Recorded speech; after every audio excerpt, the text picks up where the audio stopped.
Oke, halo Dea, Hanif dan juga Kamilia. Sebelumnya thank you banget udah nyempetin waktu kalian buat jadi narasumber kita.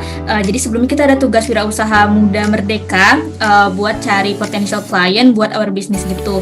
Nah, jadi mungkin sedikit brief introduction gitu. Jadi kita dari kelompok 4 ada aku, Cynthia, Rifki, Ilham, Alia sama Deka. Jadi mungkin kita bakal kayak ngasih beberapa pertanyaan gitu buat bikin buyer persona gitu sih. Jadi mungkin buat mempersingkat waktu juga, mungkin aku bisa mulai. Teman-teman boleh dipaparin identitas kalian dari nama, umur, asal daerah, domisili sekarang, kemudian kalian udah ada income atau belum, dan income-nya itu dari mana, dan mungkin pengeluaran per bulan kalian itu kira-kira seberapa. Mungkin dari Hanif dulu boleh? Oke, mulai dari gue dulu ya. Formatnya ini ada nama ya, nama, umur, asal daerah, domisili, sama income per bulan ya.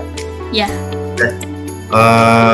Mungkin dari nama dulu, nama lengkap Hanif Arteria Rahman, umur 22 tahun, asal daerah dari Depok, Jawa Barat, domisili sekarang lagi di Bogor. Income per bulan belum ada ya. Udah, apalagi sih habis itu? Pengeluaran per bulan biasanya berapa? Kalau pengeluaran per bulan ya mungkin rata-rata kisaran mungkin 1,5 juta lah ya kalau sebulan. Terus aktivitas weekday ya biasa, kalau weekday kuliah. Cuma sekarang lagi online jadi kuliahnya cuma di kosan aja gitu, diem. Kalau weekend juga biasanya gak jauh beda sih sama weekend sama weekday, gak jauh beda. Paling biasanya kalau weekend keluar kemana gitu. Apalagi habis itu? Oke, wait. Mungkin kita move ke Dea dulu ya. Mungkin Dea boleh dipaparin. Oke, malam semuanya. Kenalin, nama aku Kadekina Pramudia Devi, biasanya dipanggil Dea. Umurnya 21 tahun, asalnya dari Bali. Domisili sekarang di Dramaga Bogor. Terus income belum ada, kebetulan masih bergantung sama orang tua ya. Terus pengeluaran per bulan biasanya sekitar 2-3 juta, tergantung sih, biasanya berbeda tiap bulannya. Terus apalagi tadi? Kalau mungkin bisa juga aktivitas di weekday sama weekend kamu itu kayak gimana? Oke, kalau weekdays biasanya sama sih, kayak karena masih mahasiswa juga ya. Weekdays biasa kuliah Senin sampai Kamis. Terus selain itu ada kegiatan kampus juga kalau misalnya waktu kosong. Terus kalau misal weekend biasanya kadang-kadang ada kayak organisasi, ada rapat atau sebagainya gitu sih. Selain itu palingan stay di kos, nggak ada apa-apa sih. Oke, mungkin next bisa Kamilia. Halo, kedengeran nggak suara aku? Kedengeran ya? Oke, pertama nama dulu ya. Nama aku Kamilia, Mama tadi namanya kan. Umurnya 20 tahun, asal daerahnya dari Jakarta Raya, tapi domisili sekarang masih di Jogja karena kuliah. Income yang pastinya belum ada dong, akhirnya menguap buat orang tua. Pengeluaran biasanya berapa per bulan? Per bulan ya sebanyak-banyaknya lah. Maksudnya kayak secukupnya gitu loh. Kita jadi kurang tuh minta lagi. Jadi per bulannya tuh berbeda-beda gitu. Pengeluaran biasanya berapa per bulan? Tadi udah ya, sorry. Kalau aktivitas biasanya weekdays sih kuliah. Senin sampai Kamis. Jumat tuh biasanya ke kampus juga, tapi agendanya adalah mengerjakan tugas karena kebetulan sedang banyak tugas. Kalau weekend ngapain? Weekend juga ngerjain tugas sebenarnya. Jadi nggak ada hari tanpa ngerjain tugas. Cuman ya kalau weekend bisa lah sambil nonton, sambil ke kosan teman gitu, untuk main gitu kan. Udah ya, itu aja ya. Oke. Yap. Oke. Nah, dari kesibukan teman-teman itu ada nggak sih concern ke diri kalian, misalkan jadi mungkin jadi capek jerawatan atau kayak jadi males pakai skincare karena udah capek gitu kan. Terus kalian punya goals terutama mungkin untuk kulit atau untuk jam tidur, atau kalian ada goals dari problem kalian itu nggak? Mungkin dari Dea dulu deh. Oke, kalau misalkan aku kayak tadi udah disebut juga sih sama Cynthia, karena terlalu sibuk apa ya, udah capek gitu, jadi kayak sampai rumah habis mandi terus kayak males skincarean, terus juga kadang apalagi aku pribadi tuh apa sih rambut tuh juga lumayan kering kan karena kemarin habis diwarnain dan segala macem, jadinya sebenarnya harus lebih di apa ya, need more effort gitulah, jadinya harusnya lebih dirawat lagi, cuman malah males, bukan males ya, lebih males gitu loh, karena belakangan ini semenjak kuliah offline sih terutama ya, jadi lebih males buat ngerawatnya gitu. Makanya kayak sekarang belakangan tuh kulit bisa bilang kayak kulit jarang terawat, terus juga rambut tuh juga jarang terawat, jadi kayak sering rontok dan sebagainya gitu sih. Oke, mungkin bisa Camelia.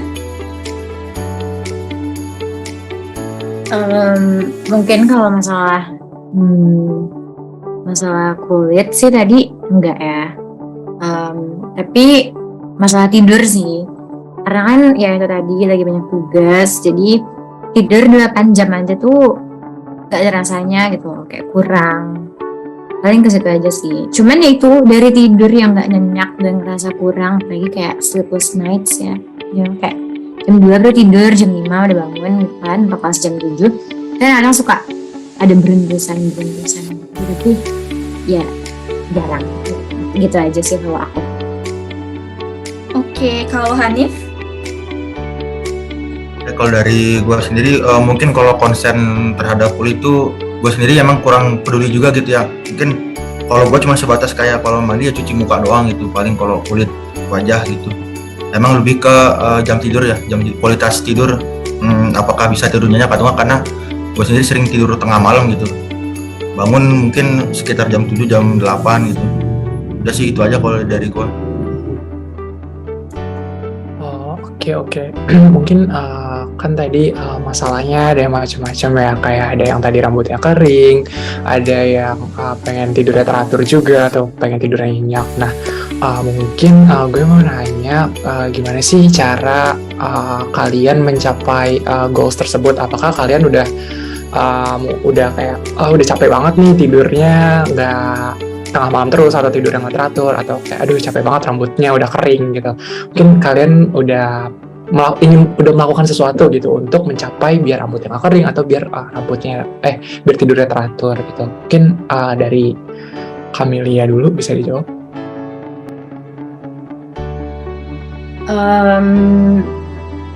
Usahaku sih dalam menanggulangi sleepless nights dan kurang tidur ya pas weekend tuh jadi kayak dibales gitu tidurnya, bangun siang terus, tapi sebenarnya nggak ada gunanya juga gitu, malah bangun-bangun jadi capek gitu loh sebenarnya, cuman dan nggak produktif gitu kan harinya, cuma ya gitu aja sih. Paling yang aku lakukan hanya itu dulu. Oh, oke. Mungkin selanjutnya ke Hanif. Ya kalau dari gue sendiri mungkin cara untuk mencegah gitu, gimana supaya kita nggak kekurangan waktu tidur, itu mungkin memulai dari manajemen waktu dulu ya.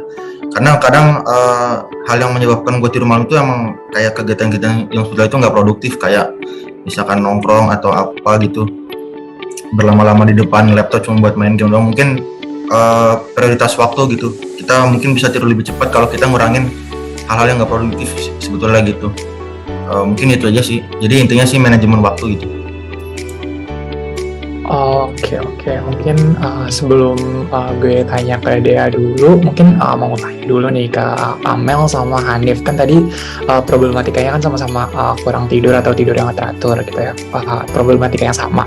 Nah, mungkin dari situ ada nggak sih kayak misalnya usahanya itu kayak buat entah massage atau membeli aromaterapi ataupun yang lainnya gitu, untuk biar tidurnya bisa teratur dan bisa nyenyak gitu.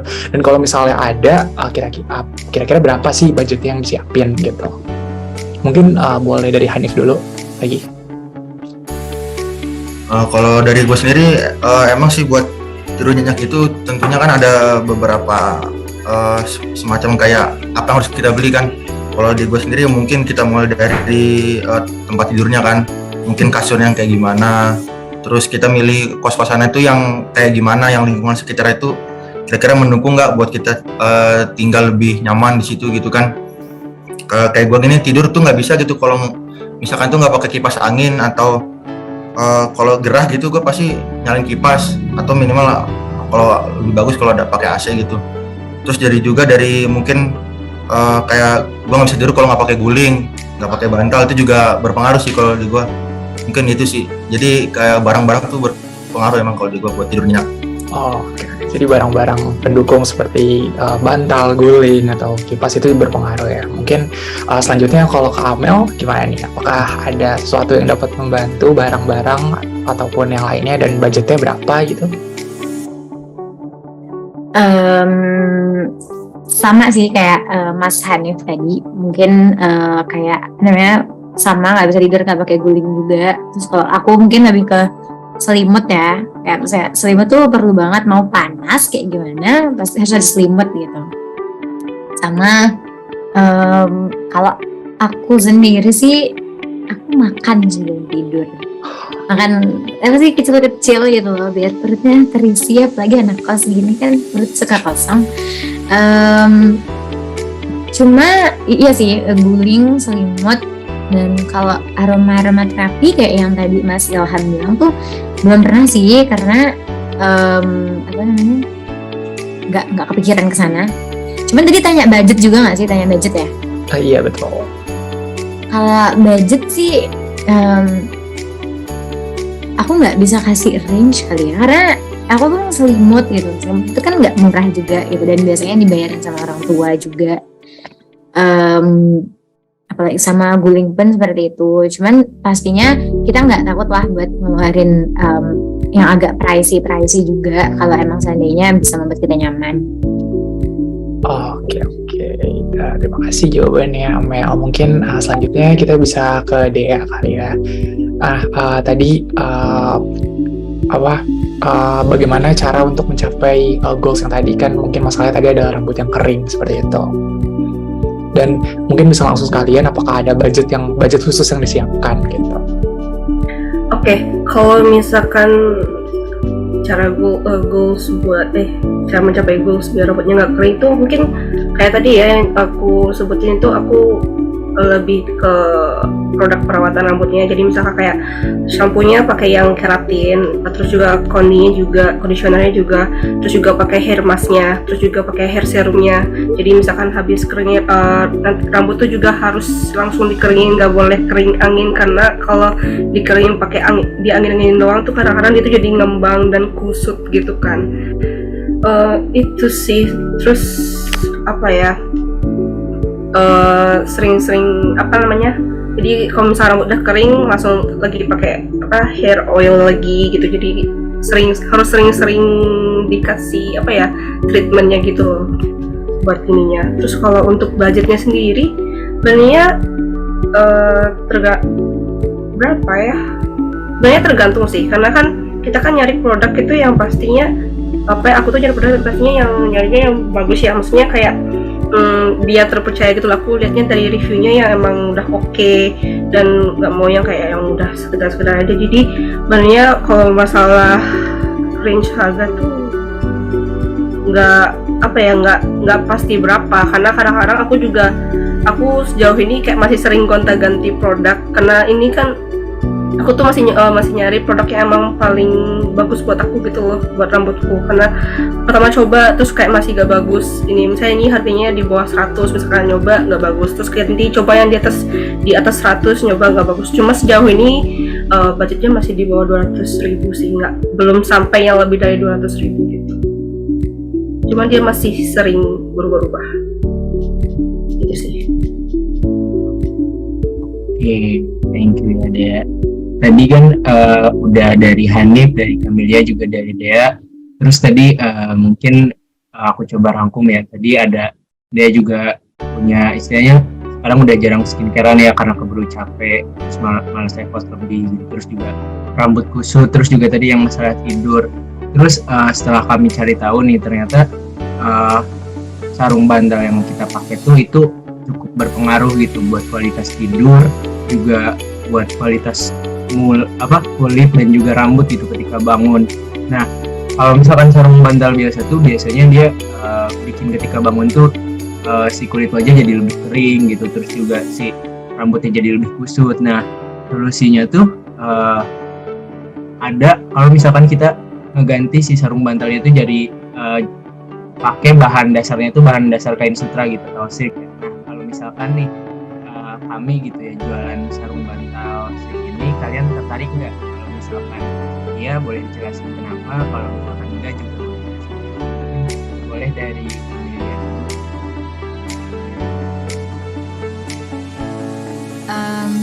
Jujur karena tadi debutnya kayak emang susah tidur gitu kan. Kalau emang dikasih inovasi baru tuh, kalau dari sisi aku sendiri sih personal tuh ya tertarik sih untuk mencoba dulu gitu. Tapi kan dicoba dulu gitu maksudnya. Jadi tertarik mencoba. Cuman kembali lagi itu kan biasanya cocok-cocokan ya. Ada orang yang bakalan berhasil tidurnya dengan kain sarung bantal sutra. Ada juga mungkin yang enggak gitu, dan melihat kalau bahannya itu sutra kan pasti nggak murah gitu ya kan. Jadi tertarik untuk mencoba. Tertarik kan ya pertanyaannya, benar? Oke, boleh lanjut ya. Oke, ini aku ngomong jujur ya. Aku emang bisa dibilang dari kalau bisa ditawarin untuk sarung bantal sutra silk ini emang tertarik, karena sebenarnya emang dari dulu tuh karena pengen kepikiran membeli, apalagi terutama waktu dari pertama kali gunting rambut tuh karena rambut tuh kering parah gitu ya, terus kayak cari review searching cara-cara biar rambut gak kering dan sebagainya. Salah satunya itu kayak di YouTube tuh ada yang nyaranin pakai sarung bantal silk gitu, karena emang katanya bagus buat rambut dan buat rambut kering. Jadi makanya dari dulu tuh pernah pengen beli, cuman kayak masih di hold gitu karena ngerasa waktu itu kayaknya belum butuh banget. Cuman belakangan ini karena tadi kan jarang skincarean juga, terus aku pribadi ini kulitku itu agak kering, dan jadi kalau misalkan kering tuh kayak sering sensitif gitu loh. Dan tadi kan disebut kalau sarung bantalnya ini bagus buat nggak bikin kulit kering gitu ya, kalau saya tadi dibilang ya. Makanya jadinya kayaknya ya jadi bikin tertarik buat beli. Oke, mungkin boleh lanjut Kak.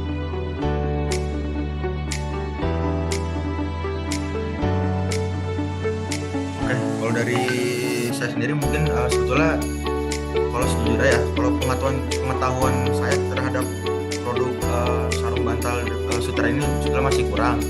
Tapi kalau ditanya sudah tertarik atau enggak, mungkin tertarik gitu kan, karena dari research dari yang udah tadi gua cari-cari gitu di e-commerce, dengan harga sarung bantal yang dengan kualitas tertinggi mungkin harganya nggak beda jauh gitu kalau dihargai dengan mungkin 120.000 gitu.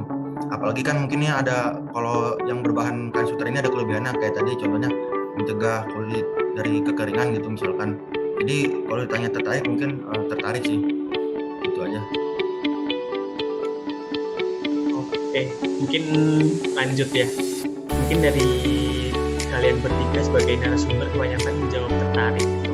Nah, untuk yang sudah dijelaskan tadi, untuk kayak manfaatnya gitu, misal kita kasih harga 120.000 dan kalian sebagai kayak mahasiswa yang belum berpenghasilan, apakah itu terlalu mahal atau sudah cukup, atau mungkin terlalu murah dari kalian? Mungkin bisa jawab, mulai dari Hani, silakan. Dari sudut pandang saya sebagai mahasiswa yang belum berpenghasilan, mungkin karena kalau ini kan kalau untuk beli kayak barang-barang gitu kan juga masih ditanggung ortu ya, maksudnya jadi nggak ada beban nih dalam membeli gitu ya. Mungkin itu harganya mungkin normal ya buat mahasiswa, apalagi ini kan bedanya mungkin ada kelebihannya kalau mungkin bahan kain gitu ya. Itu sih. Oke, terima kasih Mas Hanif. Mungkin lanjut ke Amelia, boleh dijawab. Kalau menurut aku sih 120.000 untuk satu ya. Kalau bahannya sutra sih ya emang pasti kan orang berekspektasi itu harganya bakalan tinggi. Jadi untuk 120.000 menurut aku sih itu kan 120.000 pasti dengan perhitungan ya, nggak yang berat 120.000 gitu. Dan menurut aku pas aja harusnya. Dan selain itu juga melihat tadi untuk orang-orang yang punya masalah-masalah, khususnya kalau dari aku sendiri kan masalah tidur gitu ya, nggak rugi lah coba dengan segitu. Oke, terima kasih. Mungkin terakhir Mbak Dea, silakan. Oke, kalau aku sebenarnya setuju sama Kamilia sih, karena buat orang-orang yang emang concernnya kayak yang tadi aku terus juga kayak masalah kurang tidur tadi, kayaknya kalau emang concern untuk harga 120.000 tuh udah termasuk oke. Mana ini juga produknya kan sutra ya, dan emang orang-orang pasti berekspektasi harganya bakal mahal gitu, jadi tadi 120.000 udah ya lah. Oke, mungkin kesimpulannya worth it lah ya dengan harga 120.000 buat mahasiswa. Mungkin boleh dilanjut pertanyaannya. Oke, kan tadi karena rata-rata bilang itu harganya mungkin bisa dibilang worth it tadi, apakah ini juga produk kami ini juga apakah bisa dianggap sebagai good investment buat kalian? Kan kayak tadi misalnya concernnya Dea itu kan tadi coba-coba produk perawatan rambut kan yang ya bisa dibilang harganya sekitar 100 ribuan kan, dan belum tentu cocok, bisa juga cocok bisa juga enggak gitu. Terus ada juga tadi yang lainnya juga membeli produk-produk lain. Nah, apakah dengan harga sebesar 120.000 ini dengan sekali pembelian dan nggak perlu kayak beli terus berulang-ulang karena kualitasnya juga bagus, jadi kayak cukup beli sekali aja, apakah produk kami ini bisa dibilang good investment buat kalian? Mungkin bisa dari dia dulu. Kalau dari aku pribadi, menurutku ini udah good investment sih, karena gak kayak skincare yang emang atau produk perawatan itu yang harus belinya bisa udah habis harus beli lagi. Ini kalau misalkan emang bagusnya, kalau emang udah cocok ya udah pakai itu terus, jadi kayak gak perlu beli terus, gak perlu keluar uang secara rutin gitu. Jadi kayaknya ini emang udah bagus, good investment sih. Oke, baik, terima kasih. Mungkin bisa dilanjut ke Kamilia. Mungkin dari penjelasan Mas Ilham dan Mbak Dea tadi, jawaban dari Dea aku juga setuju sih. Emang ini kan cuman dibeli sekali aja gitu ya, kalau beli banyak kan ini harga lebih murah gitu, 100 gitu kalau banyak, harga bandel gitu ya. Cuman menurut aku ya sih ini good investment, khususnya juga seperti kata Mbak Dea, kalau cocok kan ini sangat berguna gitu kita, karena kan kayak rambut mungkin seperti Mbak Dea itu kan saya parah ya, aku juga rambut sih, cuman gara-gara bantal. Dan kalau untuk tidur itu juga kan berpengaruh juga pada kesehatan gitu. Jadi ini investmentnya sangat bermanfaat. Oke, baik, terima kasih Kamilia. Dan terakhir mungkin bisa ke Hanif.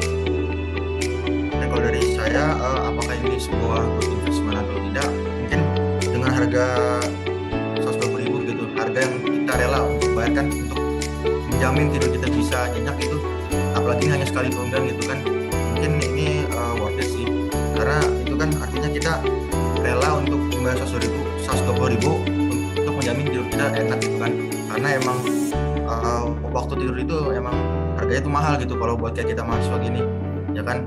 Jadi menurut saya ini good investment sih.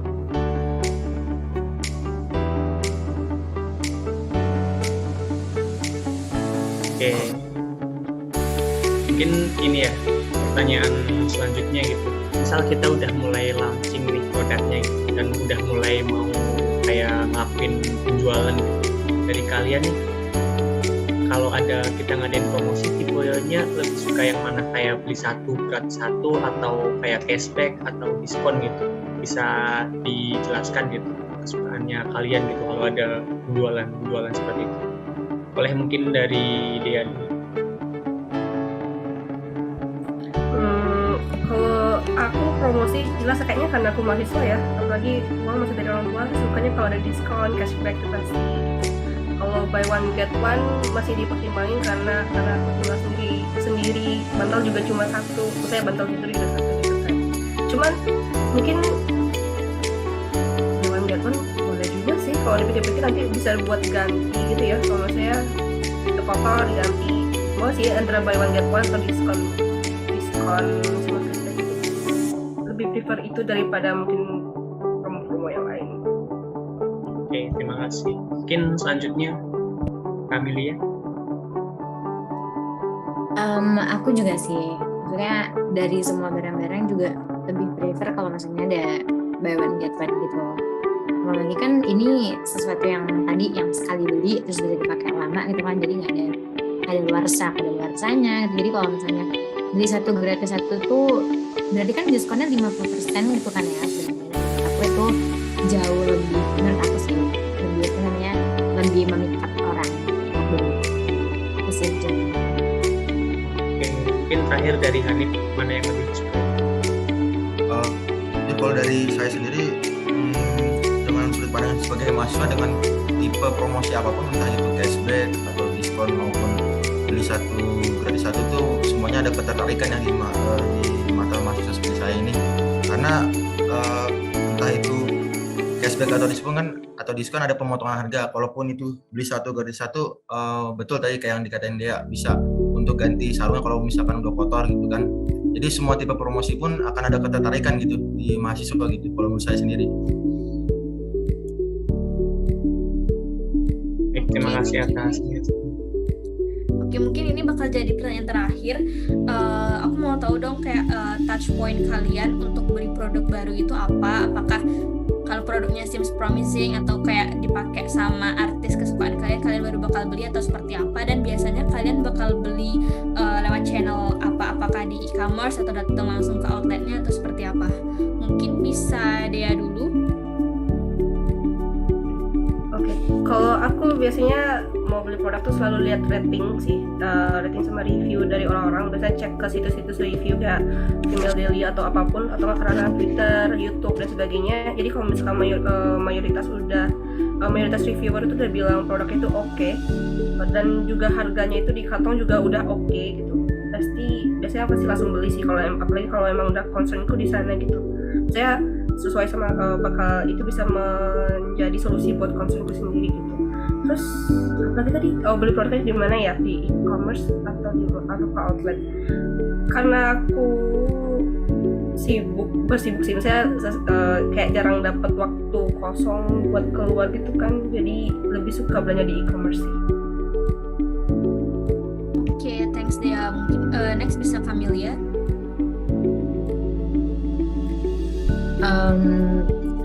Jadi pertanyaannya apa ya? Lupa. Touch point untuk beli produk baru sama biasanya belinya tuh lewat channel apa? Oke. Kalau aku sama seperti Mbak Dea tadi pakai lihat review sih sama rating. Cuma kalau rating kadang-kadang di e-commerce ngasih rating 5 tapi rating selektif sengaja biar dibaca sama orang. Jadi kalau aku lebih prefer benar-benar aku baca gitu reviewnya, dan ini sih lihat spek-speknya gitu. Maksudnya kayak ini tuh bisa ngebantu apa, manfaatnya apa, hal-hal yang seperti itu. Dan tadi juga kalau misalnya harganya udah pas itu kan lebih kalau misalnya harganya mahal tapi memenuhi apa yang kita mau kan kita agak mikir gitu. Cuma kalau harganya pas kan tinggal langsung beli gitu. Maaf mbaknya, aku kira kepental. Sama kalau apa tadi pertanyaan satu lagi? Oh iya, e-commerce atau ke outletnya. Kalau aku sih untuk pembelian pertama lebih baik ke outlet gitu ya, karena ini kan sesuatu yang nggak harus dirasa, harus pegang, harus dilihat gitu. Pembelian pertama aku lebih prefer ke outletnya. Cuman ya ke pembelian selanjutnya karena udah tahu ya bisa lewat e-commerce. Itu kalau aku sih. Ya, itu aja.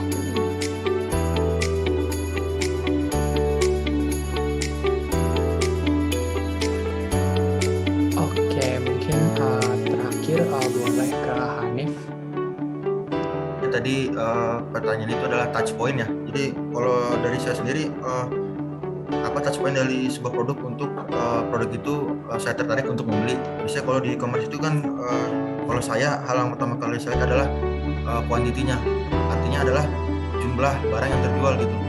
Karena kalau dari review entah itu biasanya barang yang terjual pasti review pasti minimal bintang 4 atau bintang 5 kalau di e-commerce ya. Atau minimal kalau saya nggak dari review itu dari review yang dari gambarnya sama yang ada deskripsinya sih itu. Kalau dari yang review bintang karena emang rata-rata asal barang yang nyampe gitu dan nggak rusak pasti minimal dapat bintang 4 atau bintang 5 gitu. Jadi pertama dua ya dari jumlah produk yang terjual sama dari reviewnya tuh yang ada deskripsinya biasanya. Dan untuk kalau saya sendiri sih kalau untuk penjualan pertama gitu ya lebih prefer ya lewat e-commerce sih. Itu mungkin itu aja sih. Oke guys, thank you banget udah paparin penjelasan kalian dan thank you banget udah mau jadi narasumber kita seperti itu. I think interview singkat kita bisa dicukupkan sampai di sini. So thank you so much guys. Udah bisa stop.